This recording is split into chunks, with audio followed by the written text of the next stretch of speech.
been a police officer for a total of 19 years, is that right? Yes, sir. The last time you received training on DUI detection and enforcement was 2000? Mm-hmm. We just saw moments ago on the video, her movements were very well coordinated, would you agree? Yeah. She didn't use her arms for balance? No. She didn't stumble? No. She didn't fall? No. She had great balance.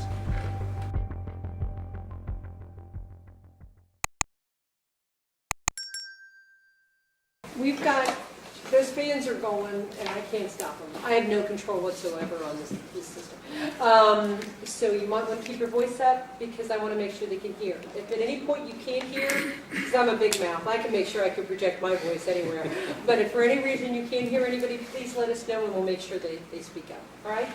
Go ahead. Your Honor, I'm curious if everyone can see the officer and the television. Can you all see that? We might, Chris, we might want to close those blinds behind the jury, because it's probably putting the shadow of the light on there. So yeah, if you guys wouldn't mind, be careful. I think you got to pull them towards me. I think if you pull them towards me, oh, be careful. Don't hurt yourselves. Also can't verify if things are going to stay on the wall. We've lost things on the wall. That's better. So that'll eventually be on, so you'll be able to see it. Can you all see the officer and the TV? Terrific. Yes, ma'am. Thank you. Officer, can you please state your name for the record? Yes, Thomas Selby. And Officer Selby, how are you employed? Employed with the city of Newport. How long have you been employed with them?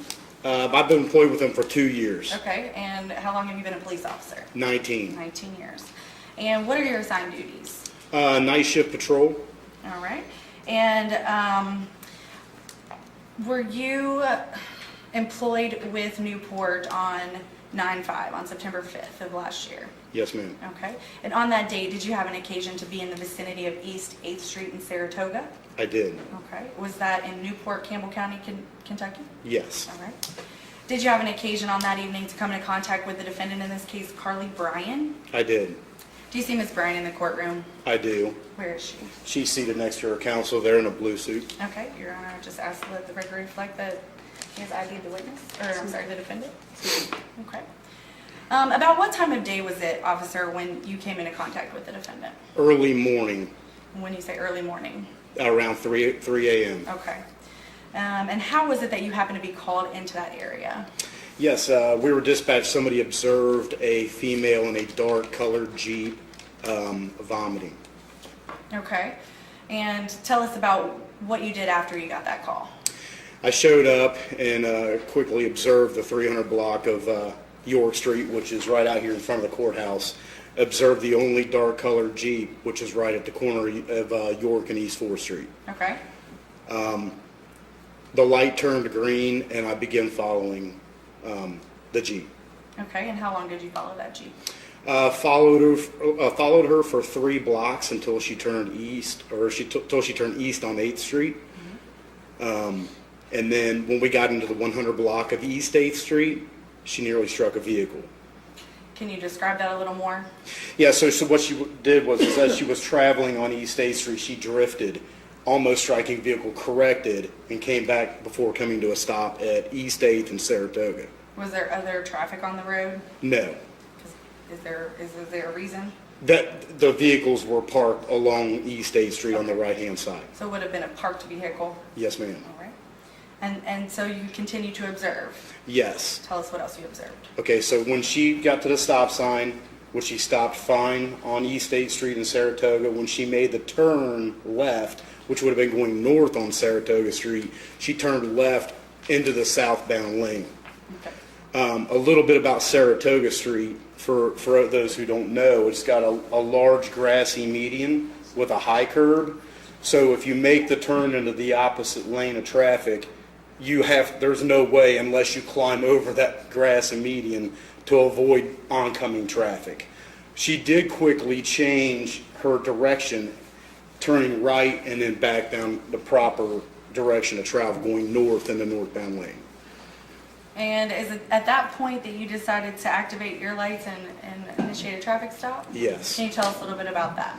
Yeah, she made a stop on Saratoga Street, pulling over and parking approximately 3 feet from the curb on the right-hand side. And why is that noteworthy? It's noteworthy because there is actually only one lane of travel each direction on Saratoga, more specifically northbound in this case, and parking that far away from the curb would impede the flow of traffic. And on that evening, were you equipped with a body cam? Yes. How is that body cam activated and how is that information stored?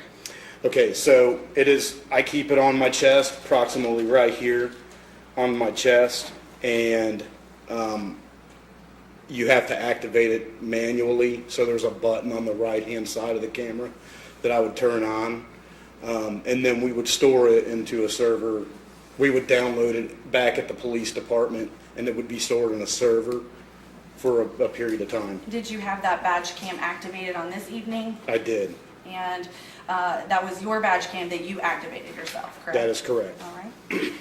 And did that badge cam, have you had a chance to review that since taking the video? Yes. And does that fairly and adequately depict the events that occurred after you initiated that traffic stop? It did, but the angle of my camera I did notice was not focused. It wasn't down much to see some things. Okay. Here. So tell us about kind of what occurred after you initiated the traffic stop. So I initiated the traffic stop. I exited at the same time turning on my camera, and I approached the defendant while she was sitting in her vehicle. But before actually arriving at the vehicle, she poured some kind of a liquid out of the cup onto the ground. And I didn't know what it was until I got up there and noticed that it was vomit. Okay. Did the defendant make any reference to that? She did. She stated that was her friend's vomit. And was her friend with her at that time? No. Where was her friend? Do you know? She said that she had dropped her off on Nelson. And where was Nelson in relation to where you were when you pulled her over? Approximately 5 or 6 blocks east of our location. So there was no one else in the vehicle with her at all? No. Okay. Let's see. So after that, what transpired after you had seen her with that cup of vomit? So I came up, asked her for her driver's license and insurance, and to which she was really just fumbling around with credit cards and cash, just kind of a slow movement, wasn't really listening to what I was asking her to do, ultimately asking her just to go ahead and step from her vehicle. And did she do that? Not initially. It took some time to like I said before, she was just listening was more so. I mean, so that was an indicator, in my opinion, that she just something was going on, something was on board. Adding the totality of everything up to that point. And what do you mean something was on board? Meaning I smelled a strong odor of alcoholic beverages, slow movement, and those were the two main indicators right there at that point. So you smelled alcohol or an alcoholic beverage at the time that you approached the vehicle? When I made the initial approach and started speaking with her is when I noticed the strong odor of alcoholic beverages. And those were indications of impairment consistent with your training? Yes. Okay. Let's see. Was the defendant cooperative? She eventually did get out of the vehicle, but I had to ask her numerous times to step from the vehicle. About how long do you think it took her to get out of the vehicle?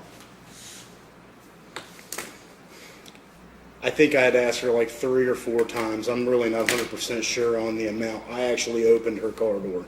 Okay. Yes. And at any point, did you ask her if she had had anything to drink? Yes, I did. Do you know what her response was? She said 1 shot. 1 shot. Did she tell you where she was coming from? Yeah, she said she was coming from work. Where's that? She said the privileged in Cincinnati. And do you know what that location is? Yeah, she said it's a bar. Okay. All right.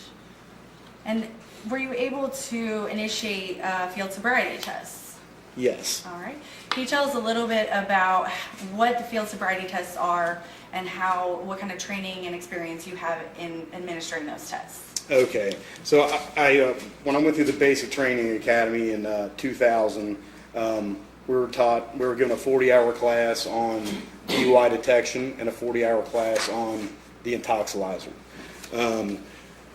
And then accompanied with working patrol for 19 years, we're taught, there are several field sobriety tests that you can offer.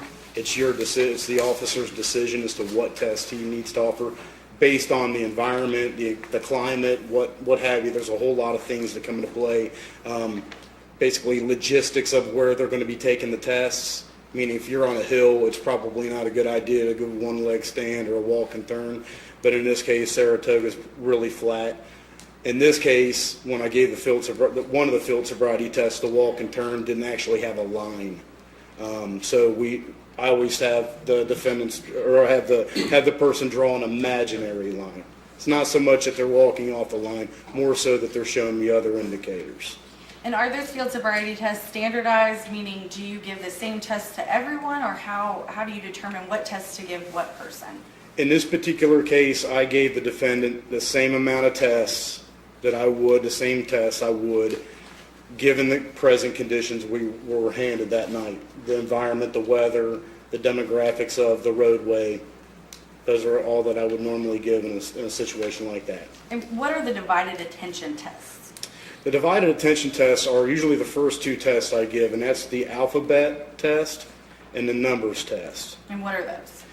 Alphabet, I usually ask, like I said, repetition, it always just helps me remember. But my alphabet test, I have the person cite their alphabet from the letter D as in dog to the letter Q as in queen.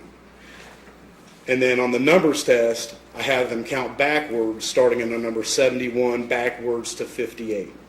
And then they are supposed to stop at 58? Yes. Okay. Why are those tests given, do you know? Basically, they're put in place to see if the person is actually paying attention to what the instructions are given and are able to follow those instructions. Okay. In your honor, I would ask to publish some of the video to the jury, just the portion we've discussed so far. No objection from the defense, Your Honor. All right. And folks, and Ms. Bryant, if you can't see anything, ma'am, feel free to walk behind the bar, wherever you can see, right? I know you're at a funny angle. Your attorney obviously knows that, but I wanted to make sure you knew you were welcome to move as well. All right. And once again, we'll keep our fingers crossed that something works. All right, that the TV works. Yes. And it seems like anything electronic I break lately, so I'm sure somehow I've done something to it. I'm just going to kind of stand around you just because I want to kind of work with the parts that we've discussed one thing at a time. Do you want to have the officer stand in front of you so he can be next to the screen so you're not blocked That with would be him? great, yes. And that way he can stand on the other side of the screen. He can see the screen, the jurors can see him, and everybody can see everybody And else. that way I can... A little bit easier. And do we want to do this? Get you some mood lighting? Ooh, there you go. There's some popcorn at. Hey, it's back in the jury room. Okay. Get back there quick. All right. All right, officer, is this the video that you took on your badge cam that evening? 8794 is my camera number, yes, date and time, yes. All right, and how was this provided Can you to... guys, I'm sorry, can you guys see over there? Yeah, we're going to actually get Chris to put the blinds down on this one too. That'll help some of that glare, I think. And then if you might want to move the camera just a smidgen, or not the camera, but the TV. Ms. Torrey, you might want to move it just this much towards the wall so it flattens it a bit. See, they're struggling to see it. The officer and you can move closer to the bar. Is that better? Yeah. How's that? Is that better for y'all? See It's a straight black and left? screen now, but it Can won't- you all see it there? Okay, better now? Okay. Great. All right. Okay, officer. So I'm going to play just a bit of this from things that we've discussed so far, and if you could just If you need me to pause it so you can kind of explain some of the things you're doing, that's fine. Just let me know. So we've discussed a bit of this. I'm going to go ahead and play that part of the badge cam now. So we can hear everything. That's real smart. I said that because Shh. No. You can't just extemporaneously talk. You've got to wait, and then she'll ask you questions if she needs to. Sure. So did she perform satisfactorily on either one of those tests? the alphabet's yes and numbers no. And why not on the numbers? Numbers because she did not stop at 58. And then once she got down to 49, asked what number she was supposed to stop on, and had to be told what number to stop on. So because she didn't perform very well on that test, did you want to give her those additional tests, the physical tests? Yes. Tell us why you wanted to do that. Because showing in those indicators, it would also give me, sometimes there's just people that really aren't good at paying attention. So I give that benefit of the doubt as well, and give the physical portion of the field sobriety test. And what are the physical portions of the field sobriety test? This is going to be the walk and turn and the one leg stand. Okay. Do you remember which one you gave her first? I believe it was the walk and turn. And can you tell us what that is exactly? Okay, so the walk and turn, just like with both tests, it's important you pay close attention to the instructions, and I make sure you understand those instructions before I even start the test. Plus, I even demo a portion of that test so that you have a visual and an audio understanding of that test before I have you take it, okay? And how did you explain that to her? So I explained it to her by listening to the instructions. She's going to take her left foot, place it on the line, and take her right foot, place it directly in front of her left foot. And this is on the imaginary line. Yes, Okay. because we didn't have a line there on Saratoga, even on the sidewalk, it wasn't a good one. What is the sidewalk like? Is it even? Was it raining? Does that matter? It does matter. I try to choose the flattest surface possible to do it, so that can't be used as a defense to not being able to complete tests, or maybe take a risk that the person might get injured. Would you ask if they are physically able to do the test? Yes. Okay, what kind of questions do you ask them about that? Basically, ask if there's any physical impairments. They have, like if they had a recent surgery on a leg, or they have a prosthesis, something like that that might make it a little bit more difficult for them to complete those tests before I have them actually start taking the test. What about, did you ask if there was any medication that would cause her not to be able to take the test? I did not ask that. Did you ask her any other questions before she decided to do the test? I don't believe so. Did she appear to understand the questions that you had asked her? I believe she did. Do you think that she appeared to understand the instructions that you gave her? Yeah, until she started to actually do the test. Okay, and can you give us an example of what the test would look like? Okay, so, Oh, be careful. all right, so when you're on the line, actually, so this imaginary line, right? So my instructions are to keep your hands out your sides, your feet with your heel of your right foot against the toe of your left foot, okay? When you hold this position till I have you start the test. Once you signify that you understand the instructions, you're to walk 9 heel-to-toe steps up the line. When you get to the 9th step, you're going to keep that left foot planted, taking a series of small steps, and then walking back up the line, 9 steps. Okay? So I'm going to move a little bit out of the way because I got a little metal thing here. All right. So counting out each step by 1. Obviously, I'm going to want to keep an eye on where I'm walking at. Okay? So you're counting out each step. 1, 2, 3, 4, 5, 6, 7, 8, 9. That 9th step is I'm keeping that left foot planted, still keeping my hands down my sides. Take a series of small steps, turning around, walk back up the line 9 steps. 1, 2, 3, 4, 5, 6, 7, 8, 9. So once they're done with that, then the test is completed. Okay, and so then once that's completed, what are you looking for while they're doing that test? So I'm looking for any separation from heel to toe upon each step. I'm looking for raising the arms, swaying, failure to follow the instructions as exactly explained, starting too soon. And how many clues of impairment are there with the walk and turn? Can there possibly be?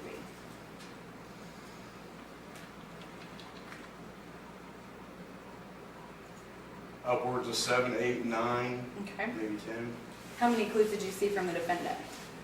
See, not having my exact notes in front of me, I believe she had was started too soon, did not follow the instructions as to what was explained, because as you'll see coming up, she actually started walking backwards once she reached that back step, started going back. I was like, whoa, wait a minute. Had to restart over again, explain the instructions to her again. She did miss some heel to toe step when she was walking, I believe. If I indicated that on the notes. Okay. All right, so I'm going to show that portion of the video now. Okay. So just give me a second here and I'll push play. All right, so it looks like we're getting ready to go into the one-leg stand. Can you tell us a little bit about that test? Okay, so one leg stand, just like the other test, I always just have to make sure that they stand in a certain position. So in this case, a one leg stand, you stand with your feet together and your hands down your sides. Hold this position until I have you start the test. And like I did with the walk and turn, I give it to you verbally, and I also demonstrate a portion of that test so that you understand the test before I actually have you start. Okay? So in this particular case, feet together, hands down at your sides. Keeping your hands down at your sides, you're going to choose either way you wish, left or right. Some people stand better on their left, some people stand better on their right. So with that, in that case, they're going to be standing with their leg out. This is approximately 6 inches. We don't have a rule here, but I have them stand with their foot approximately 6 inches off the ground. They're going to count out loud, keeping their eye on their toe. 1001, 1002, 1003, 1004, 1005, 1006, 1007, all the way till they reach 1030. Now, any person counting, they're going to count a different cadence or whatever. So I always try to keep an eye on the time. Okay? So it's got to be 30 seconds, right around, it's got to be 30 seconds. Okay? It shouldn't go any more than 30 seconds. So sometimes people are only, we get to like 1020. I'm going to put my foot down now because I stood there for a minute. But in this particular case, I think I stopped it after 20 seconds because I got multiple indicators. And what were those indicators? Indicators was she put her foot down. I think what else? She started it. It's right in front of me. You have to forgive me. This test was actually not September the 5th, so we're looking at over 3 months ago. So in this case, I believe she put her foot down. Did she sway?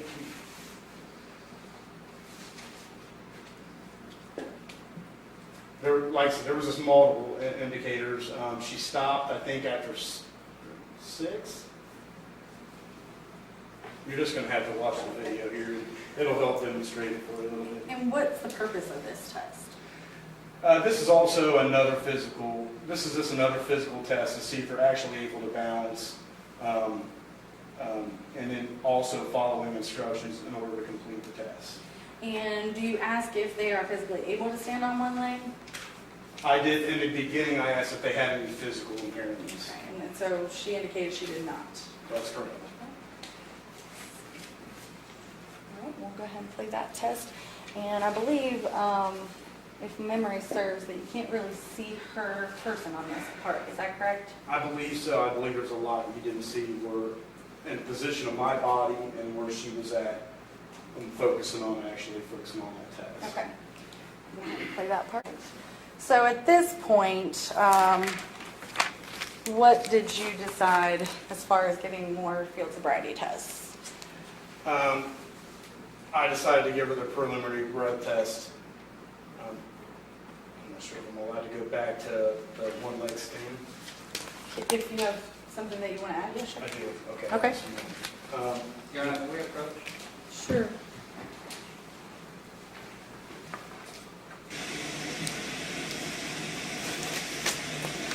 not going to ask any questions about that. Oh, wait, I'm sorry. What's your objection? I believe it's not an objection, it's more of a comment. I believe that the door has just been opened to a discussion of the preliminary breath test since the officer has testified to it. I'm not going to ask any questions. That's fine. What did you just say?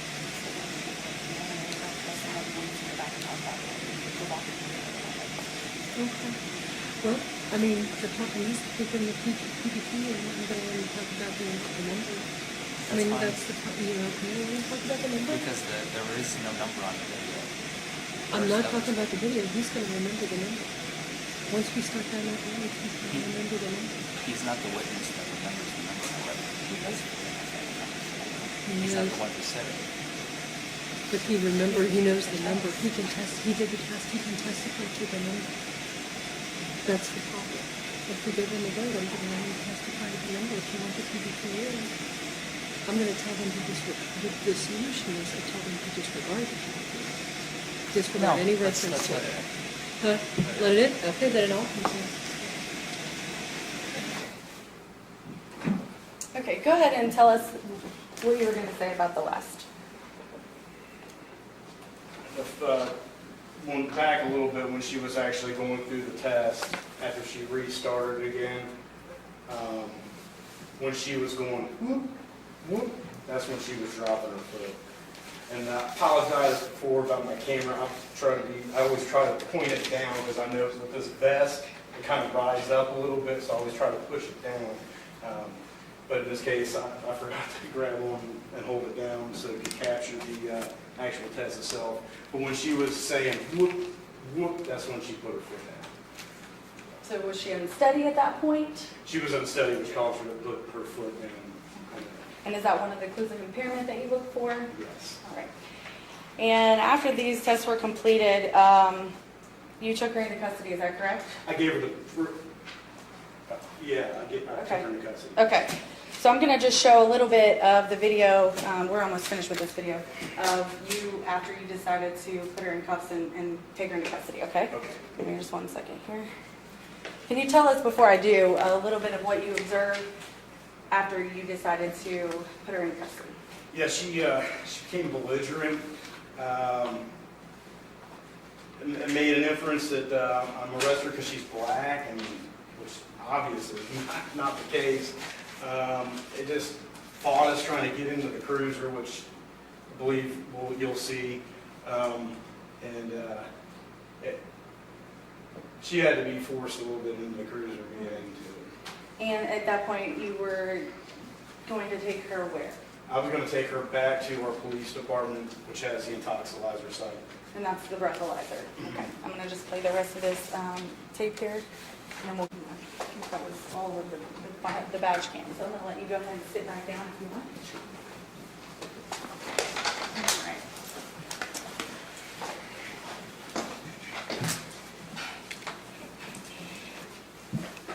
So after that, you took her to the police department to request a breath test. Is that correct? That is correct. Can you tell us a little bit about that? Yes, brought her inside of our processing room in our police department at 998 Mama Street.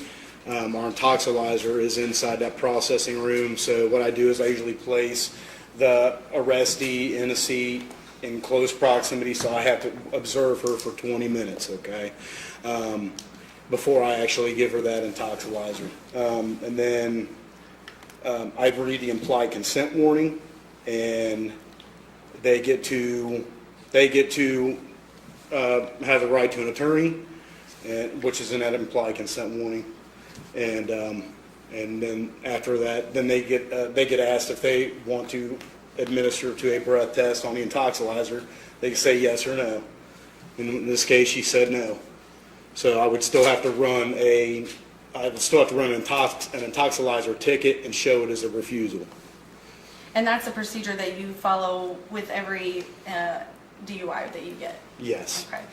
And so you said you read the implied consent form. Can you tell us what that is?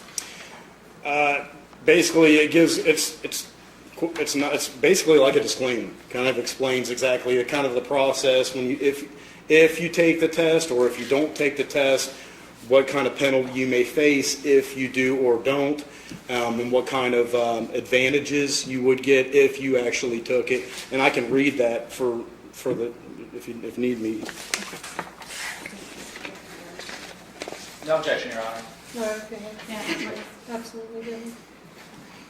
Can you tell us what this document is? This is the DUI defendant's right consent for chemical testing. Okay. I would just ask to mark that as Exhibit B. Yes. All right, without objection? All right. Oh, no, not at all, Your Honor. Thank you. If you give it to, when I'm sorry, what he's was done. Exhibit A? Is that the video? That'll be the video. When you're done, if you give it to the other shift. Okay, great. Okay. Okay, can you tell us what this document is? It's the basically this is a DUI defendant's right consent for chemical testing. Okay. And can you read this starting there where I will be requesting that you submit a test of your breath or blood? Yes. Read that through so that the jury knows exactly what The implied consent. the implied consent is. Okay. I will be requesting that you submit to a test of your breath, blood, or urine, or any combination of these tests. If you refuse to submit to such tests, which I request, the fact of this refusal may be used against you in court as evidence of violating of KRS 189A.010 and will result in revocation of your driver's license. If you refuse to submit to the tests and are subsequently convicted of violating KRS 189A.010 subsection 1, then you will be subject to a mandatory minimum jail sentence, which is twice as long as the mandatory minimum jail sentence imposed if you submit to the test.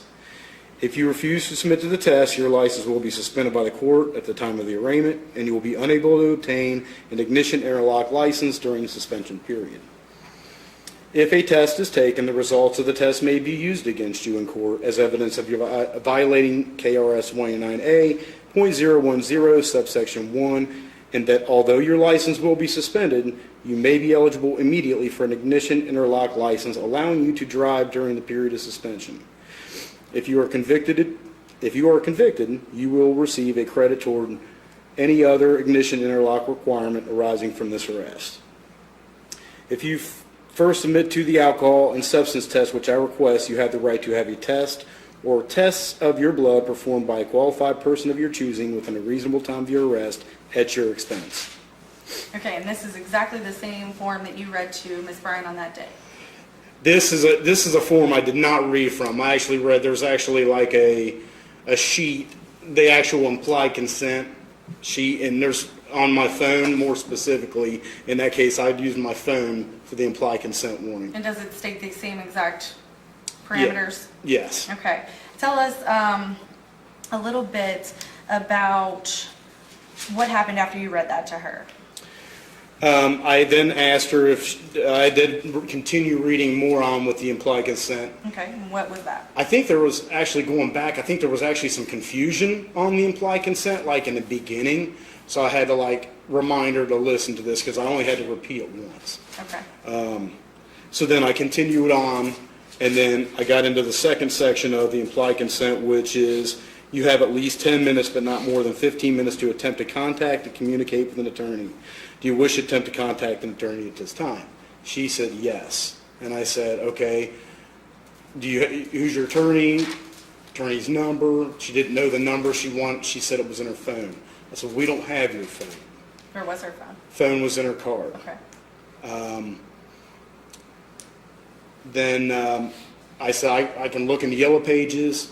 She couldn't, I think there was some issue. She couldn't remember the name, say Creech or something. But I looked for any type of Creech in the yellow pages under the attorney section. I couldn't find it. So were you able to contact an attorney that evening? No. All right. And so did you request that she do submit to the blood or the breathalyzer test? Yeah, I continued on after I waited the 20 minutes.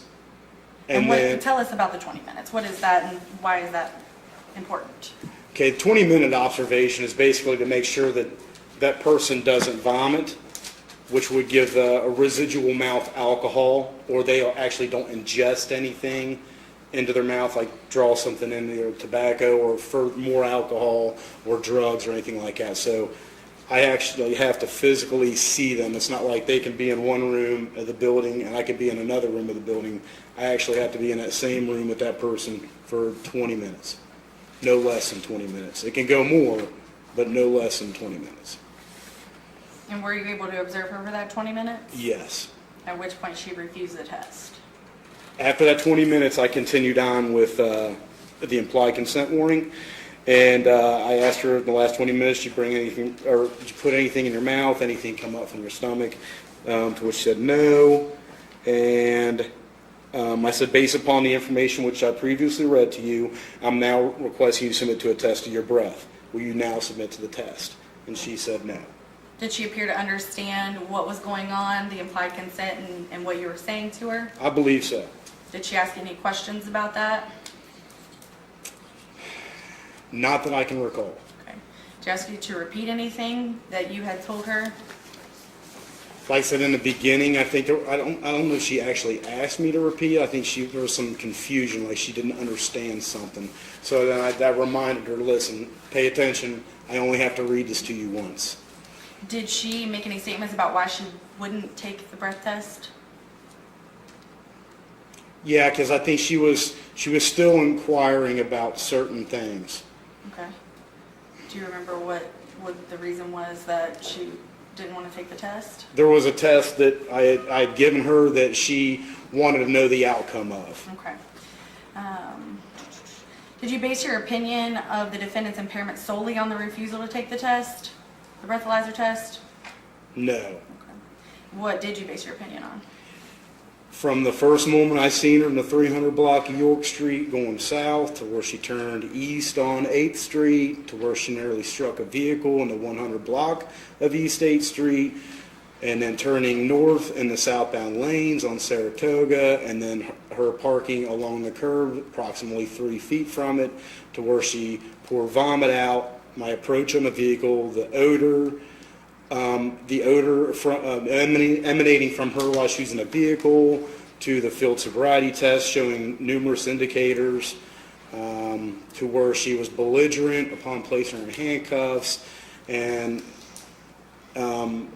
all those came into play in making my decision that she was driving under the influence of alcohol. So it was more of a totality of circumstances. Yes. Based on your training and experience, did you form an opinion as to whether she could safely continue to drive in Campbell County on that evening, that early morning hours? My opinion was that she could not safely continue forward from that point. And at that point, did you determine that you would charge her with driving under the influence and reckless driving? Yes. Were there any other additional charges that you charged her with that night? When you guys observed the video, she was warned that she could have been charged with resisting arrest. Just because she was in handcuffs, once it gets beyond that point, if they're still continuing to fight you and where you have to force them to do certain things like put them into a cruiser, that is still falls under the statute for resisting arrest. Okay. But you didn't charge her with that? I didn't charge her with it. If I could have just one moment.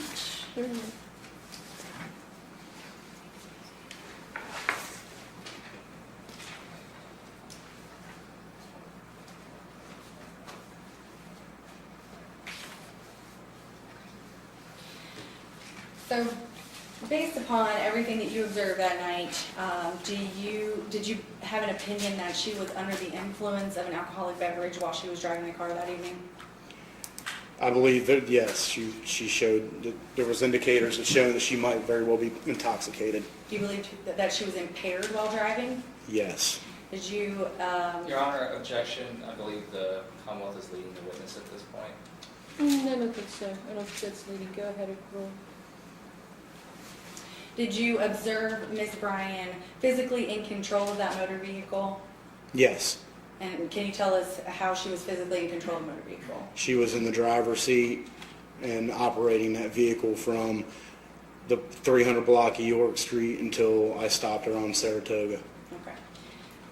No further questions, Your Honor, and I would ask that Exhibit A and B, the disc and the implied consent, be admitted into evidence. No objection, Judge. Thank you. May we approach briefly? Absolutely. Your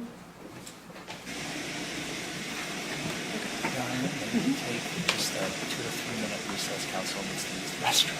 Oh, sure. Okay, no problem. Okay, because they can get a snack then. Well, I'm going to send my jury back there. So I'll you walk can go you in my down there. office. Yeah. You can go. Okay, folks, we're going to take a brief recess to accommodate council and me. And you guys, so what we're going to do is we're going to be in recess 5 minutes, 10 minutes tops. So we'll be back no later than 20 after 2. We're going to take you back to the jury room. You can get something to drink, some of those snacks Hank talked about. Please bring them back in here with you so we can get you something in your stomach. Right? Don't talk about the case. Don't think about the case. We're just starting stuff. All right? Court's in recess. Hank, will you take it back for me? All rise for the jury.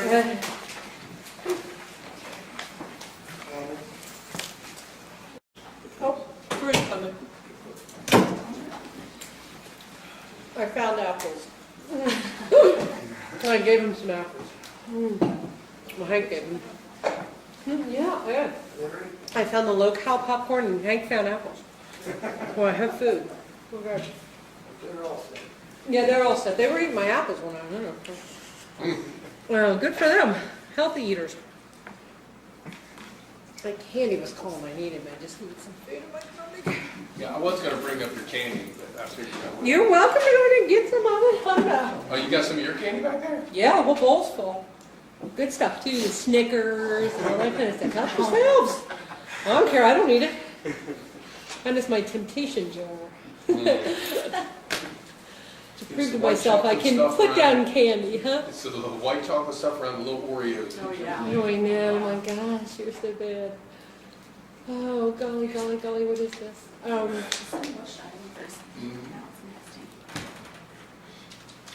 for the jury. Oh, for fun. Oh, interesting. Wait, what's Forman there? I have no control over this. Once I set him down this path, it all goes downhill from there. Oh, can't help that one. Well, we can try to tell him to turn it up, but it doesn't do any good. All right, have a seat, everybody. Thank you. Yeah, I am so sorry it is cold in here, but unfortunately, I have no control. If I tell him to set it up, it usually doesn't work. Or it does 8 hours later. After you're all gone, it'll be a furnace in here. So I apologize for it being cold. All right, I think we're ready to start back up. Mr. Forman, were you ready for your cross-examination, sir? Yes, Your Honor. All right, please proceed. Thank you.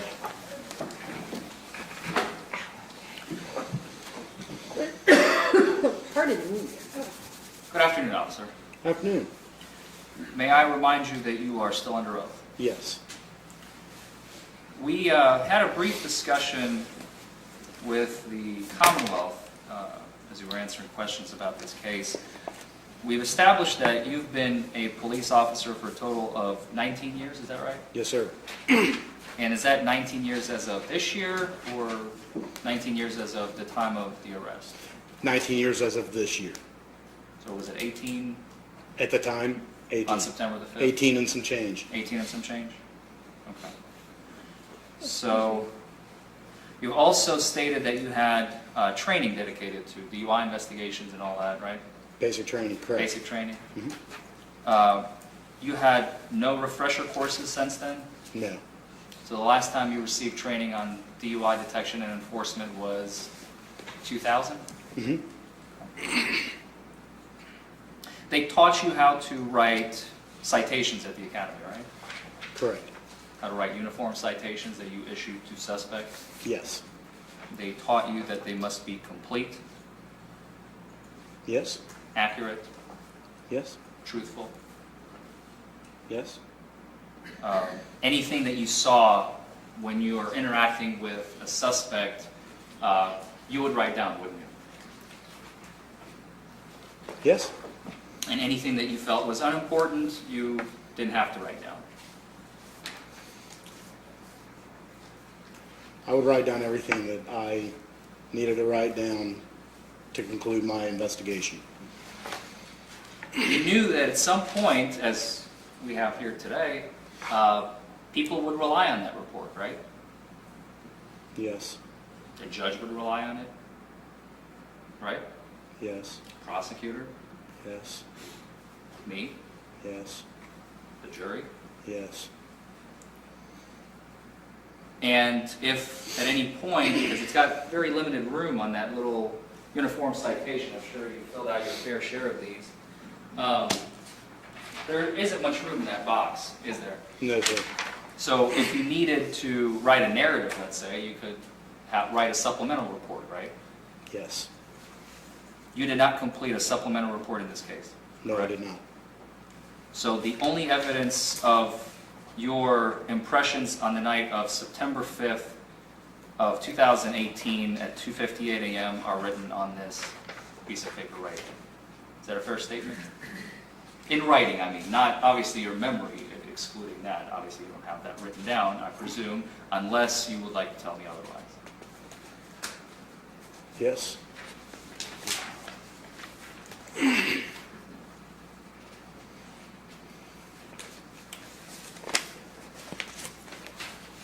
At the time of the stop, well, actually, let's back up a little bit. On the citation, you noted the violation time of 2:58 a.m. Does that sound right? Yes, that's when I first initially observed the her first violation. I can't remember if it was like when I first seen her or when I observed the violation. Could have been when I arrived on scene, 300 block of Ewell. But you don't remember. Yeah, I can't remember which one it was. At some point after you've noticed her vehicle, you initiated your lights, or cherries, as they call them, right? I activated my emergency equipment, correct? Your emergency equipment. Yes. And you, did you use your horn, your bullhorn? No, Just the lights. just lights. And Ms. Bryan, in her Jeep, upon seeing the lights, stopped her vehicle, correct? Correct.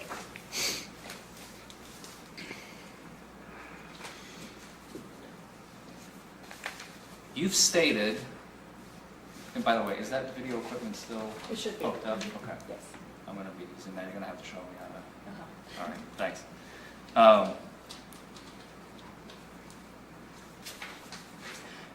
After you have, well, let me ask the question this way. We obviously have video in this case, as we have seen, correct? Correct. That's your badge cam. Is that what they call it? Yes. You have turned it on, as we have seen, approximately, I'm guessing here, 10, maybe 15 seconds prior to approaching the Jeep, right? That's fair and accurate. And you did not have an interaction with Miss Bryan prior to that, correct? Correct. You didn't know what she looked like, what her name was, nothing. No. Did you run her plates before that? I believe I did. So you would know her name, wouldn't you? Yeah, I guess I would. But that doesn't really say that she'd be driving the vehicle. It just tells me that's the owner of the vehicle. That is true. After you have approached the vehicle, you've stated on direct examination that you asked for, I can't recall if it was license and insurance or license and registration. License was definitely in there, and one of the insurance and registration. Do you remember that? Yes, I do. And that was not in the video, was That it? was not in the video. That was my mistake. Correct. Okay.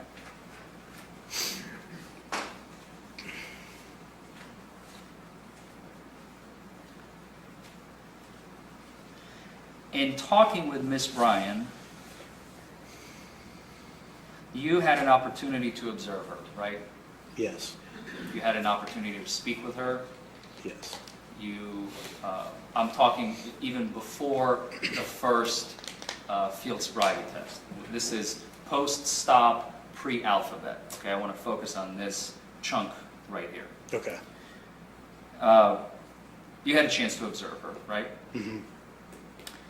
And as we noticed in the video, her speech was not slurred, correct? You can't depict it from the video very well. So you're saying the video is inaccurate? No, I'm not saying the video is inaccurate. I'm just saying that when you're standing a distance from somebody, it's not like as you're actually standing there. Okay. In your citation, you did not note that she had red bloodshot eyes, correct? Do you have the citation in Yeah, I front of you? do. I do. I have it in front of it. Yes, I did not indicate it. Which is a typical indicator of impairment, correct? It's an indicator, yes. Typical indicator. You did not note in your citation that her eyes were glassy, correct? Correct. Nor did you note that her face was flushed. Correct. You did not note in your citation that there was a smell of alcohol. Mm, Feel free to review. nope, I did not note it in my citation. All clues which are normally consistent with someone who is under the influence of alcohol, correct? Correct.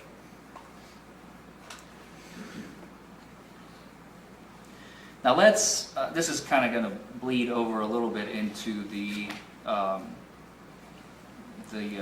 alphabet and the number field sobriety test that you initially performed. She was standing upright, as we saw in video, the entire time, right? Yes. She didn't sway, No. she didn't fall, No. she didn't use her Jeep to kind of, sit on or use it for balance.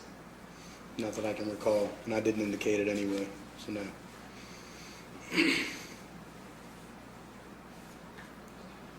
You asked her at some point to put some objects that she held in her hands. Maybe I think it was a cell phone, a water bottle, definitely a water bottle, I remember Yes. that. And you asked her to set those items in the back of her Jeep, remember? Yes. And she complied with that request. Not initially. Initially, she put the half of the items on the back of the Jeep, and then you asked her to put the water bottle, and she complied again, right? Yes. Fair statement? Fair statement.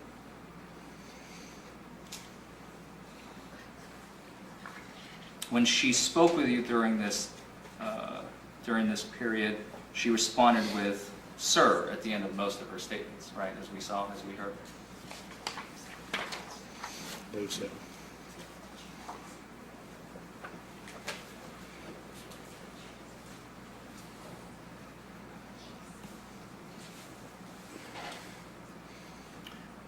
At the initial conversation, pre-field sobriety tests, you asked her if she had anything to drink that night.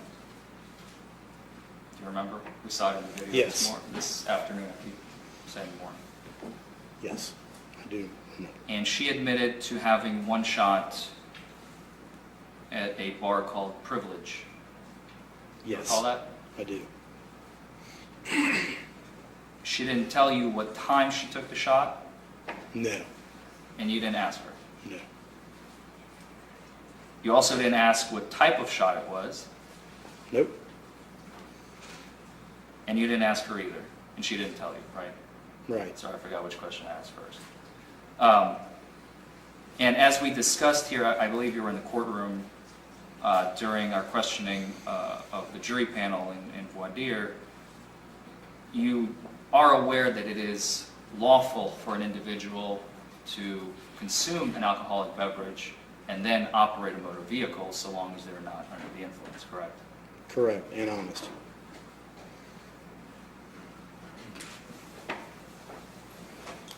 Okay, let's move on to the first field sobriety test that you performed or instructed her to perform, rather.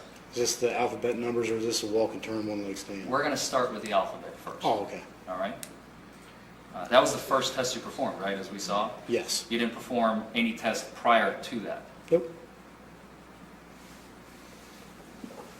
You asked her to start at the letter D and stop at the letter Q. Correct. And as we saw in the video, she did not skip any letters, right? No. She didn't miss any. No. She didn't repeat letters. No. She didn't misspeak or mispronounce letters. No. So she performed that test perfectly, Yes. to your satisfaction, Correct. which is consistent with sobriety. Consistent because she was attentive, paid attention to that test and performed it as instructed. As it appeared to you Yes. as a person. Correct. Because you can't get into Ms. Bryant's head, right? I hope. No. Okay. I cannot. All right. You then asked her to do and perform the numbers test, right? Correct. You asked her to start at 71 and go all the way down to 58, Yes. which I actually believe is straight from the manual. It's the direct, that's the suggested way, isn't it? I believe, I don't know if the numbers were actually, but I don't know if they're actually listed in there, but yeah, it asks you to count the numbers backwards. And she, if you recall, we saw in the video, she went down to about 59 or 58, and we can play it back if you are uncertain. But we noticed in the video that she kind of pauses around 59, 58. Do you remember that? I don't recall that. We could play that portion.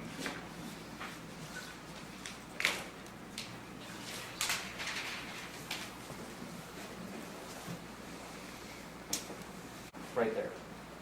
Did you notice that slight little pause?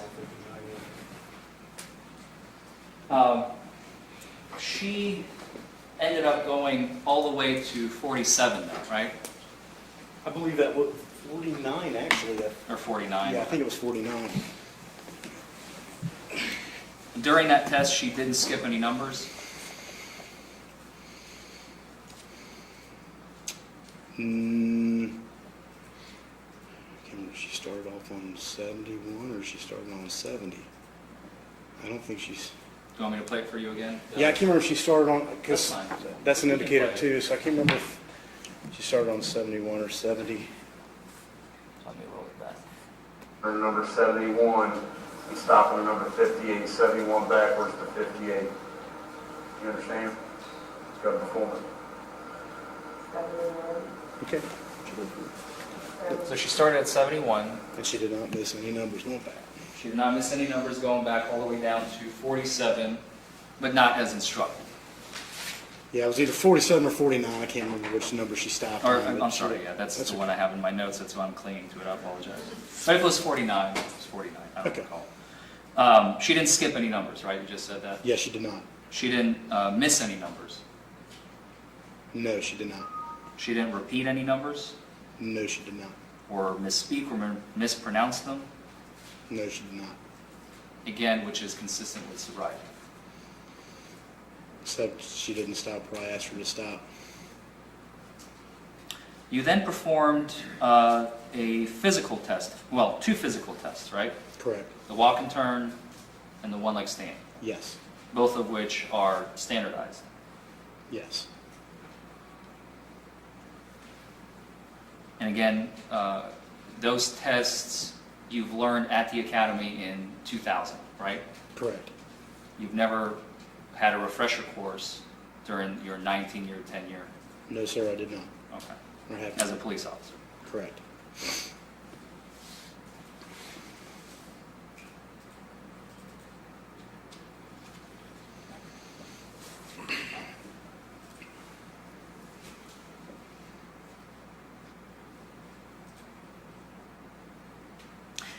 Do you recall Ms. Bryan bending down to tie her shoe before beginning the walk and turn test? I don't believe so.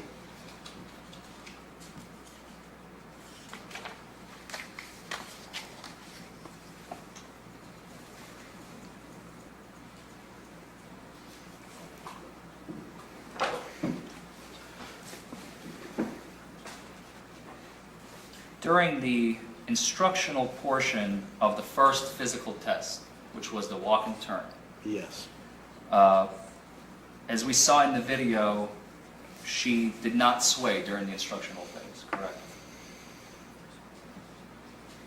I'm not sure the video depicted that at all. The portion that we've at least seen. That is, I believe so.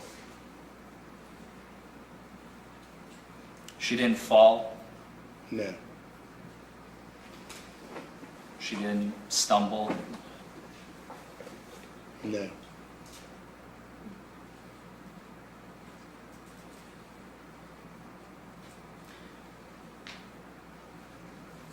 If we could play that portion again to the jury.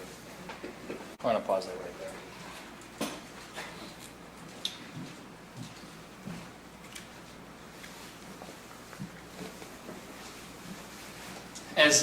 As we just saw moments ago on the video,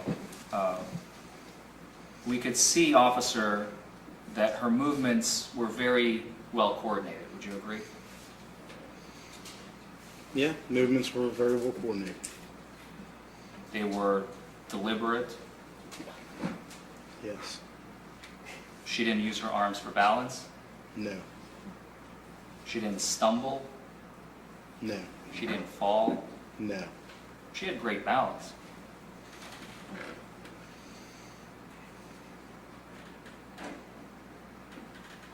Would you disagree with that statement, officer? Yes, I would, especially in the beginning before the test started. The whole reason, and that's why I said the video couldn't really depict it.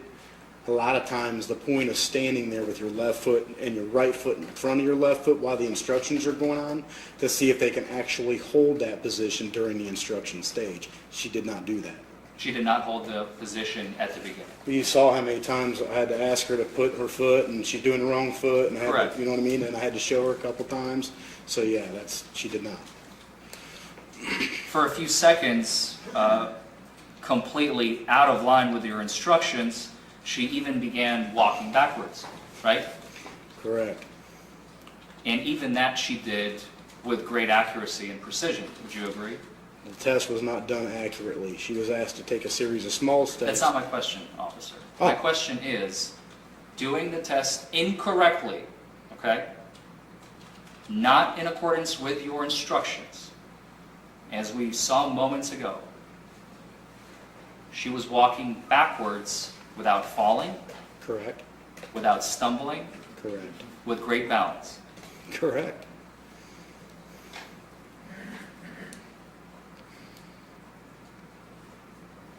Then you stopped her and you explained to her she needs to turn it around. Remember what I told you, take a series of small steps and walk forward, Correct. which she did. Correct. And again, with perfect balance. Yes? Yeah, appears she did okay up to that No point. falling, No falling. no stumbling, No stumbling. no having to catch yourself to regain balance. No.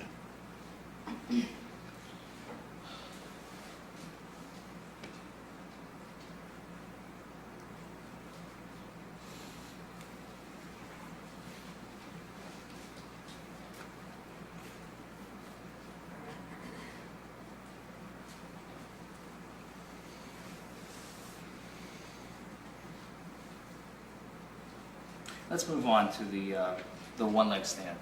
Okay. That was the final test that you administered with regard to the field sobriety portion of the tests to Ms. Bryan on September 5th, correct? Correct.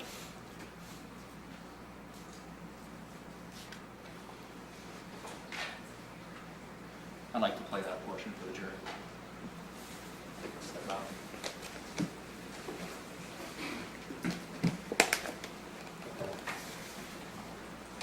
A little bit higher was the last statement you made just there, right? Mhm. So her foot was already off the ground at this point. That was the third time she tried to do it, and she was wanting to see how far I didn't ask her to start the test.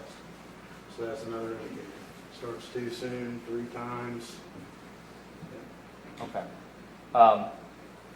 Even though we can't see in the video, we do have, we can see another officer in the back there somewhere, Yes. right? Who is that? That's Officer Kenny Honchel. Okay. Is he present in the courtroom today? He is Your not. knowledge? He is not. With respect to the, prior to beginning the one-leg stand, if you don't mind remaining there, but you don't have to. I thought you were going to go back.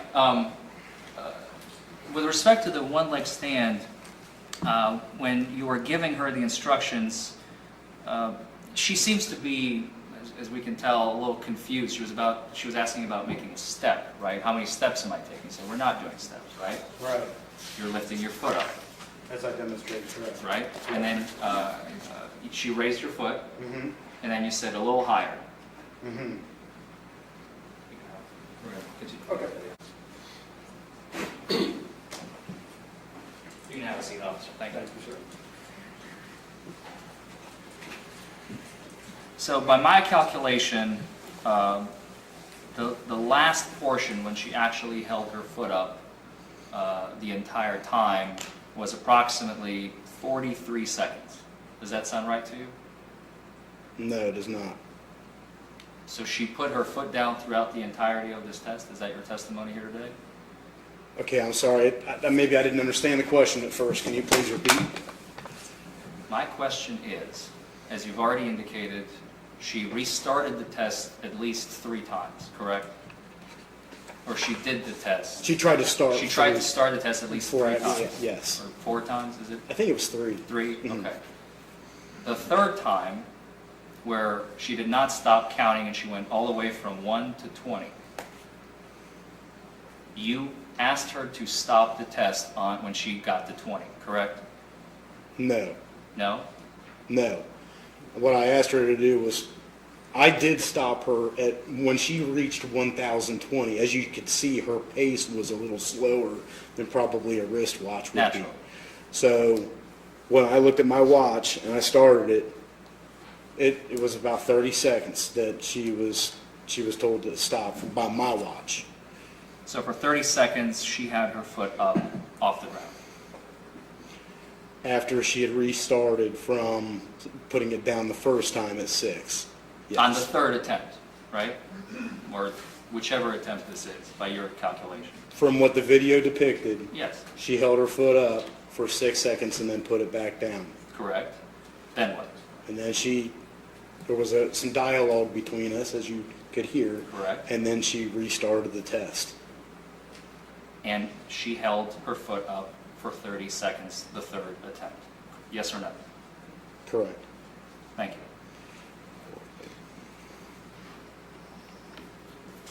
She never, strike that.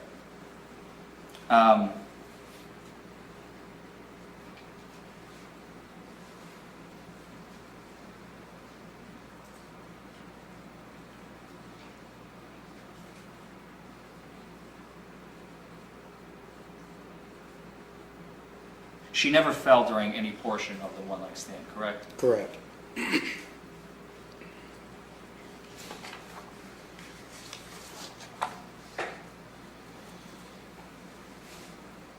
Now, back in 2000, you may recall, the National Highway Traffic and Safety Administration puts out this manual that you were trained on.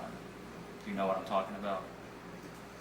I believe so. It was supplied by the Department of Criminal Justice Training in Richmond at that time. So- DOCJT, yeah. Yes, I'm not sure if it came from NHTSA or not. Do you remember having a 40-hour course? I think you actually, on direct examination, you mentioned you took the 40-hour course, right? I did.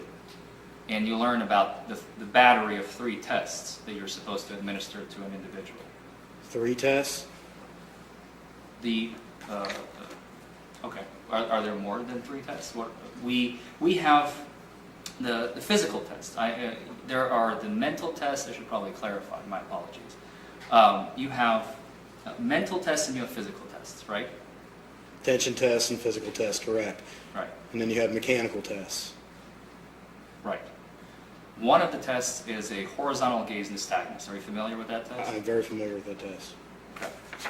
You chose not to administer that test in this case, correct? That is Objection, correct. Judge. Louis Brooks? Yeah, come on in. Court has a standing order in reference to HGM. It's never had it out, never let it in. That's why we did it. That's fine. I've never received the order, so. Well, you didn't ask, but I mean, that's what's going on. Now we need to explain it to the jury. Yeah, I need to, I'll give them an admonition. It's okay. Oops, you all right? Okay, ladies and gentlemen, now, Mr. Forman referred to something called a horizontal gaze nystagmus test. It's called an HGN. It's a type of field sobriety test that's sometimes given by officers. Here in Campbell County, we've never had a hearing to determine its scientific viability in order for the court to allow it in for its gatekeeping function. And Mr. Forman had no way of knowing that, and that's all on me, not him. And so, my apologies. Just ignore that part. All right, so pretend you didn't hear any reference to that, and I'll explain it to you when we're all done. But for right now, the court does not allow any discussions of an HGN to be considered as evidence before a jury. Okay? Go ahead, Mr. Forman. I Thank you, apologize. Judge. My apologies again. Nope, it's okay. Okay, let's move on.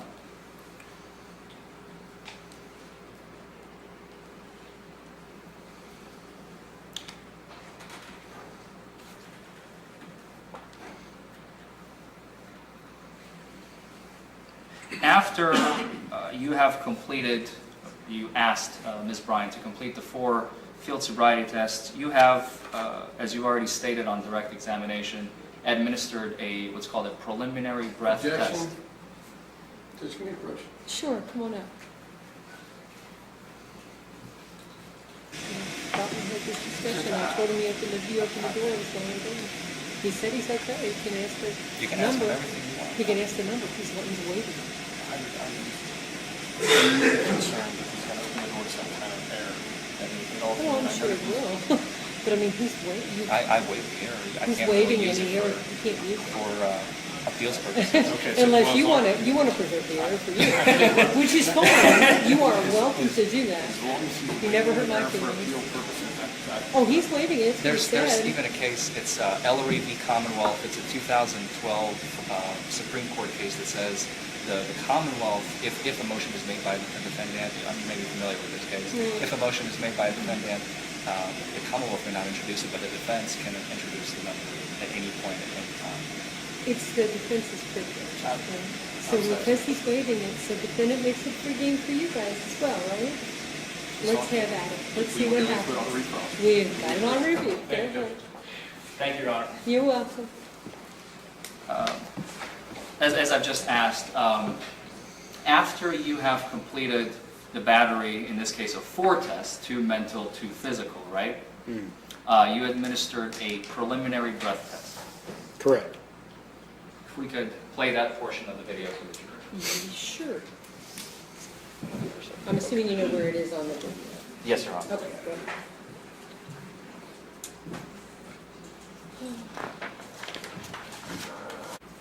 We're going to come back to that in a moment, officer. You can have a seat. Thank you.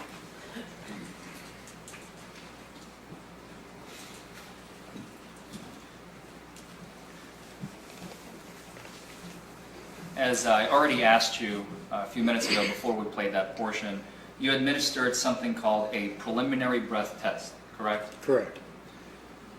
And it's the acronym, which I'm probably going to be using since I'm so used to it, is a PBT, which you all use in the department as well, right?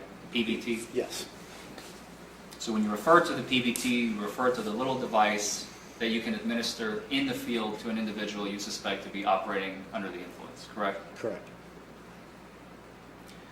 Before you administered the PBT, as we saw in the video, you brought the device up to her and said, just to show you that I'm not cheating, it's all zeros. Okay? Mhm. You remember that? Yep.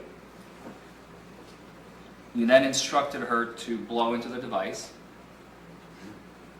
Yes. and afterwards, as we just heard, she asks you, what was my result? Yes. And you did not disclose her what the result was. I did not.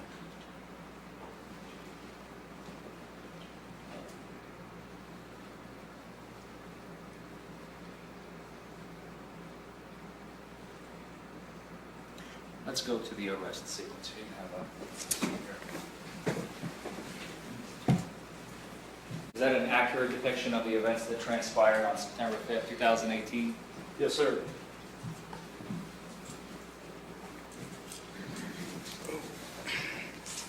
As we just heard, you asked Miss Bryan to put her hands behind her back, right?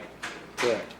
And you began placing your handcuffs on her arms, The wrist, yes. or wrists, I'm sorry.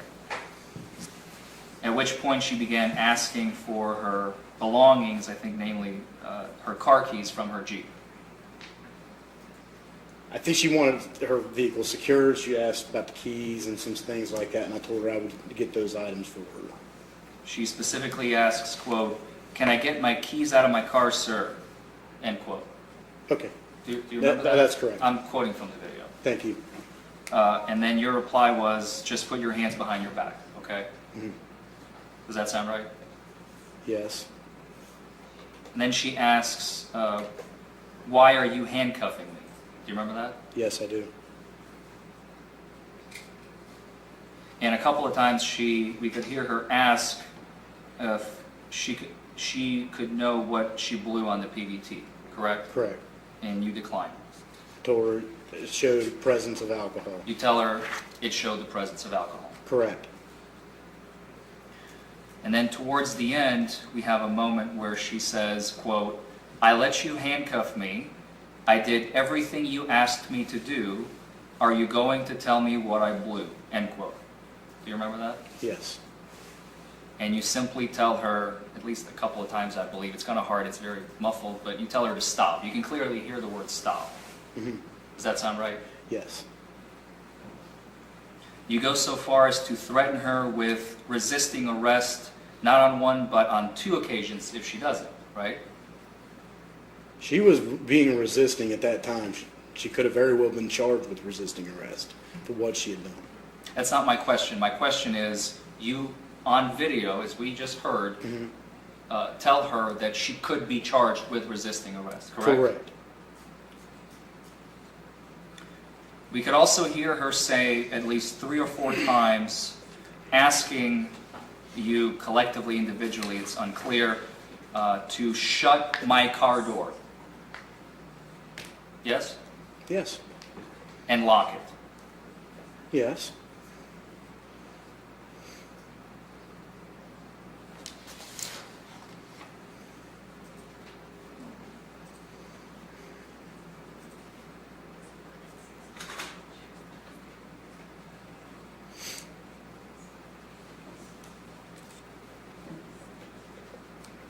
As we've already kind of alluded to, we could see at least on the camera, one other officer holding a flashlight almost directly opposing to you, right? Yes. Do you know if that officer had a body camera? Yeah, he is equipped with one. Unsure if it was working at that time or not. Did you have a chance to review that video? No, I did not.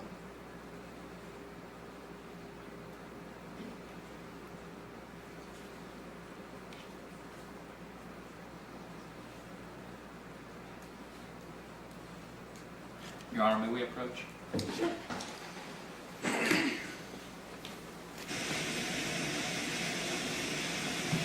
Since the door has been opened already, and got all the evidence in, I believe, I have seen the jail video as well. Since the PDP is in, there's absolutely nothing outside of the parameters that can not be introduced in the jail video at this point. So Is it his video? It's his video. It's his camera. Okay. Do you have it? Yes. Any objection? Fine by me, Jeffrey. No, I think with the waiver, you're fine. Just want to double check. Oh, sure, no, appreciate that.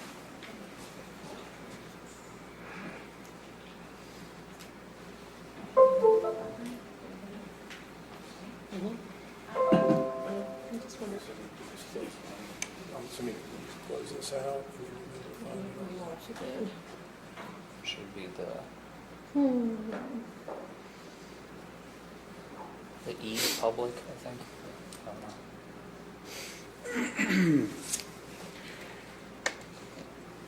Is that yours? Should be. Yes. Thank you.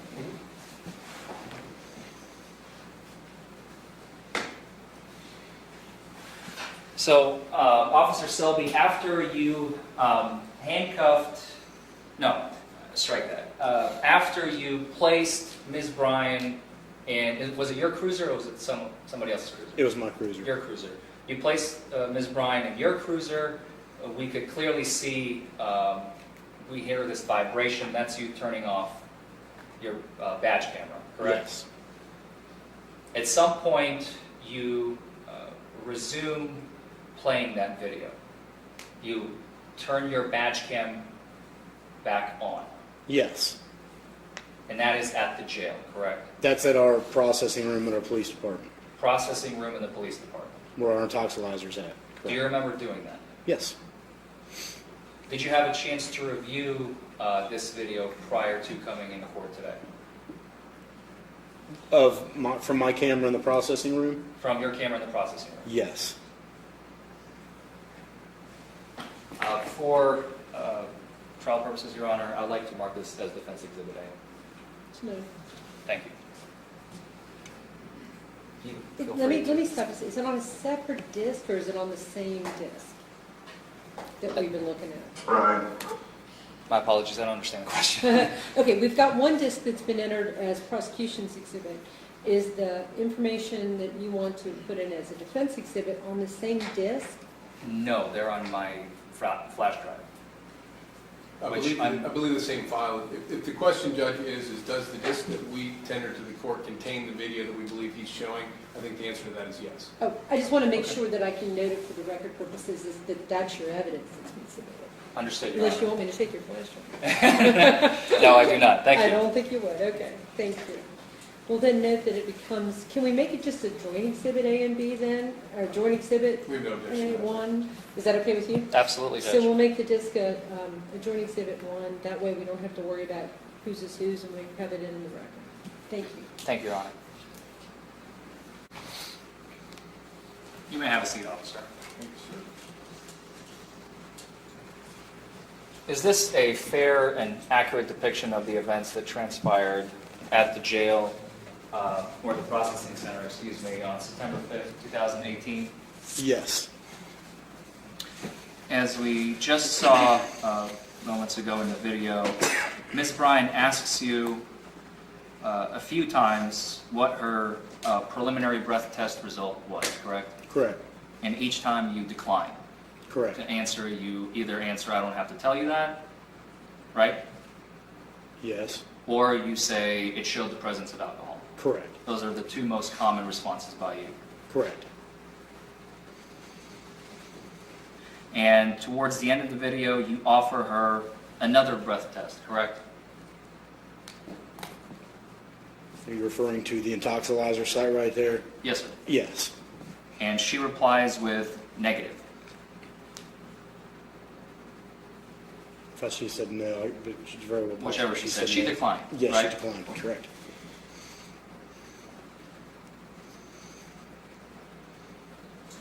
And as we saw, at the moment you turn off your body camera,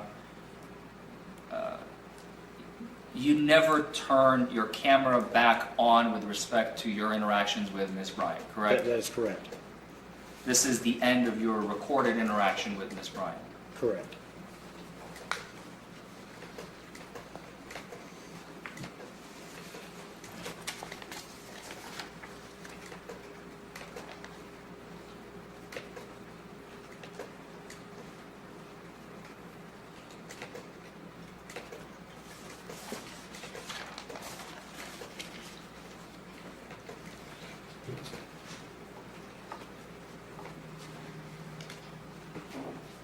Her phone was left back in her Jeep, correct? Correct.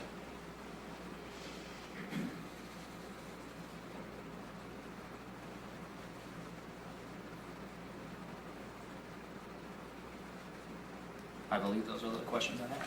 Thank you. Redirect, Judge? Certainly. Officer, Ms. Toller has allowed me to do the redirect only because I've been sitting that long with nothing to do. Yes, sir. I'm going to ask you a couple of questions about the intoxilizer. We watched in the video, the original video, and you administered the PBT, is that correct? Yes. So if that gave you a presence of alcohol, why did you take her down to the intoxilizer? The preliminary breath test is not it's not deemed accurate by the courts as an accurate depiction of the level of alcohol in the breath. So then the intoxilizer is... An instrument designed and scientifically proven to be an accurate device to detect alcohol in the breath. So then, is it an accurate statement to say that when you're presenting or questioned or giving evidence to the jury, you want the jury to have the most accurate information possible? Correct. Okay. And in this case, the intoxilizer would have been the one to give that information. Correct. And the defendant refused the intoxilizer. Correct. Is how accurate is the PBT then? Asked and answered, Your Honor. He's phrasing it differently. I'll allow it. Go ahead. How accurate is the PBT? PBT is fairly accurate. Okay. You didn't note anywhere in the report, I don't believe, the number that the PBT came back with. Correct. Is that, again, because it's normally less accurate than the intoxilizer? It's because it's inadmissible and not recognized by the courts as admissible evidence. Okay, well, we've crossed that threshold, so I guess I'll just straight out ask you the million-dollar question. Yeah. Do you know the number of the PBT? I believe it was a 165. 165. And what is the level, to your knowledge, that the presumption is that someone's intoxicated in the Commonwealth? Anything over .08. So the PBT came back with a level that was twice as high as the legal limit in the Commonwealth? That is correct. We heard also a lot on cross-examination about the defendant's physical coordination. I believe he went through the videos one at a time and stated basically that physically she was rather coordinated. Is that a fair summation? That is fair summation. You're perilously close to him. Thank you, Judge. Yeah, he's ready, so I'm going to stop. All right. Officer, how important is judgment in operating a vehicle? I would say it's very important. How important is comprehension of your surroundings mentally? How important is that? Very important. How important is mentally understanding physically where you are? Very important. If you're physically coordinated, but you mentally can't discern, say, a street sign, is it possible that you could end up driving the wrong way down the road? For instance, northbound in a southbound lane? Yes. Physically, you could maneuver the vehicle, but you're going into head-on traffic. Correct. What about mentally being able to comprehend where you are in your lane? How important is that? It's very important. If you don't mentally comprehend where you are in that lane, is it possible that you could almost hit parked cars? Correct. Among others. And your testimony, I believe, is that you've been an officer for 19 years? Yes. In all of those 19 years, well, let me ask one before that. The defendant stated that the vomit that was in the cup was from her friend. Is that correct? That is correct. In your 19 years on the force, I've got one more before that as well. When you approached the vehicle, was the driver's window closed? I believe it was. So the vehicle was closed, no fresh air blowing through? Correct. In your 19 years on the force, how many times have you stopped a vehicle where an individual had vomit that they were driving around in a closed vehicle, just with vomit in a container in the car? Never. Thank you. Nothing further, Judge. Sir, read cross. Very briefly, Your Honor. Sure.